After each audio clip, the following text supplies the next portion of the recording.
In the book of Genesis, chapter 27, there's a story that I love, in which the dying, elderly Isaac, the son of Abraham, the founder of the three monotheistic faiths in our world, blesses his son Jacob.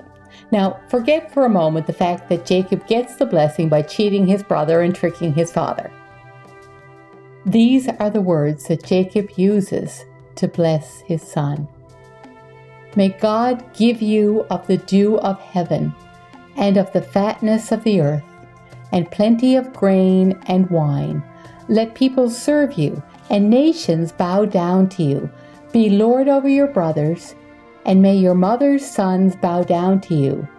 Cursed be everyone who curses you, and blessed be everyone who blesses you. Isn't that a lovely blessing? In this story, Isaac is the elder. He has lived a long life and learned a great deal. He is wise and revered. My mother's family is from a town called Argentia in Placentia Bay, Newfoundland. It has been resettled now for many years. But as you enter the harbor at Argentia, two hilly rocks stand as sentinels, watching the comings and goings of all travelers. They are known as Isaacs. Imagine the generations of seafarers who breathed a sigh of relief when they caught a glimpse of the Isaacs through the fog. How many of you were born in 1961 or before? If you raised your hand, you might not like what I'm going to say next. You and I are now the Isaacs of our world. Yes, folks, you and I have lived long lives and learned a great deal.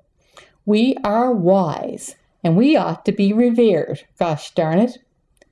And what is our role to be in the world? Well, if we take seriously this Bible passage that we just heard, like Isaac, we are called to be people of blessing.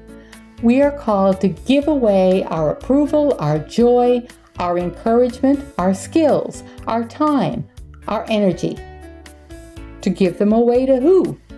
Well, to anyone who needs them, but especially the young. And we believe that in giving away our blessings, as God does so freely, the blessing will come back to us 100-fold. But how do we bless? I think that we bless much less by what we do or say than by how we do it or say it, by being a particular way in our families, in our communities, and in our world.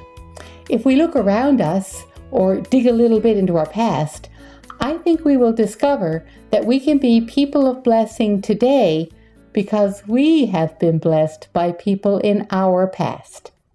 These would be people who took us on, kind of like apprentices in the Christian life.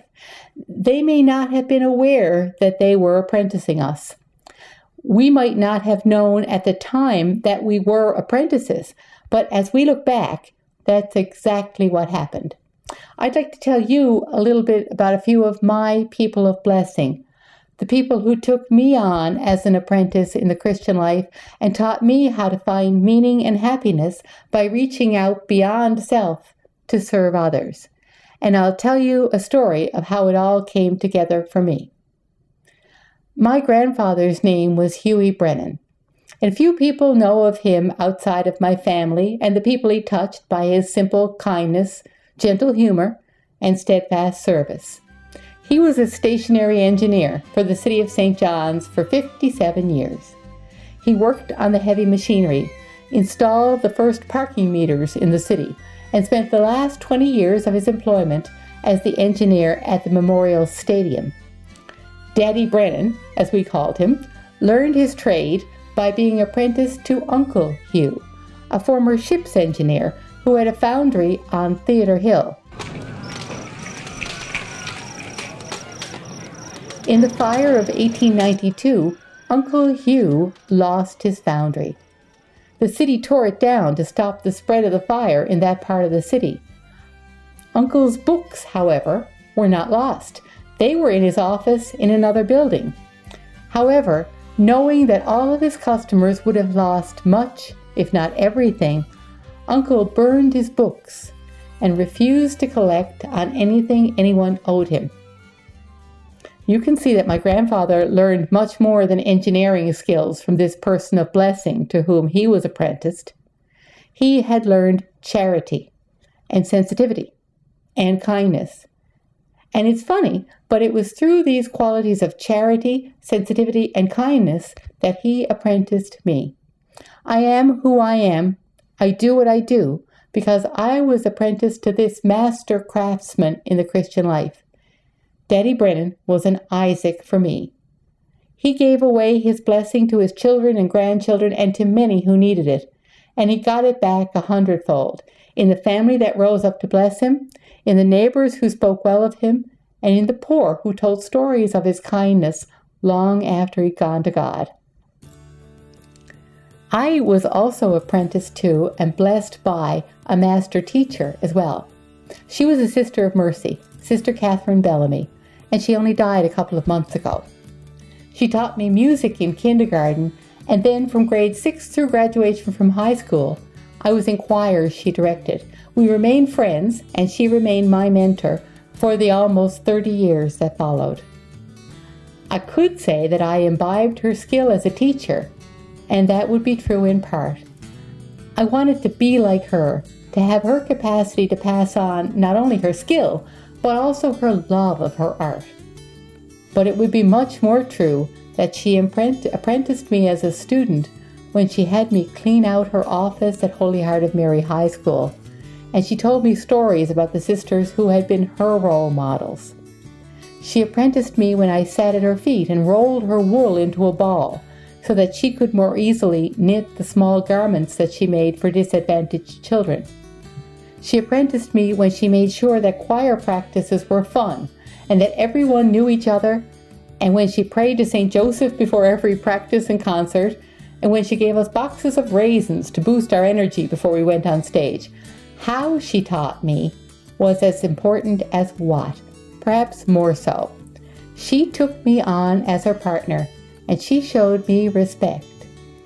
She, a woman with a doctorate, treated me, a kid, with respect as her equal.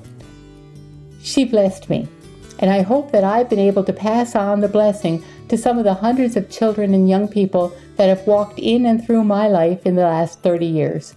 You see, the truth is that Daddy Brennan and Sister Catherine blessed me just like Isaac blessed Jacob.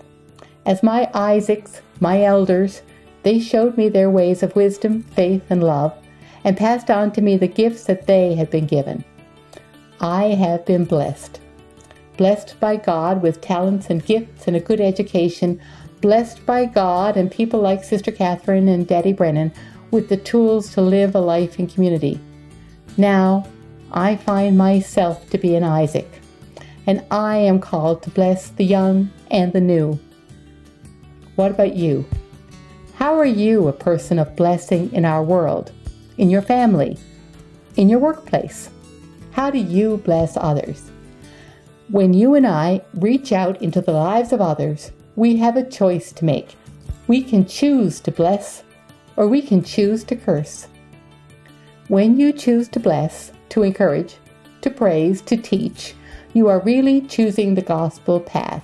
You're choosing to be an Isaac. In doing so, you're challenging and standing in opposition to the negative that often holds sway in our society. I'll close with another quote that haunts me, this one from the book of Deuteronomy. See, I have set before you today life and prosperity, death and adversity.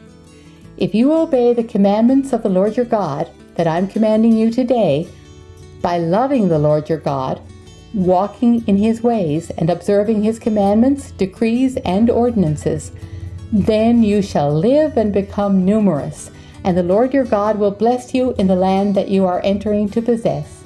I call heaven and earth to witness against you today that I have set before you life and death, blessings and curses. Choose life, so that you and your descendants may live, loving the Lord your God. Thank you. And may God bless you to see the ways that you can be an Isaac for someone else today.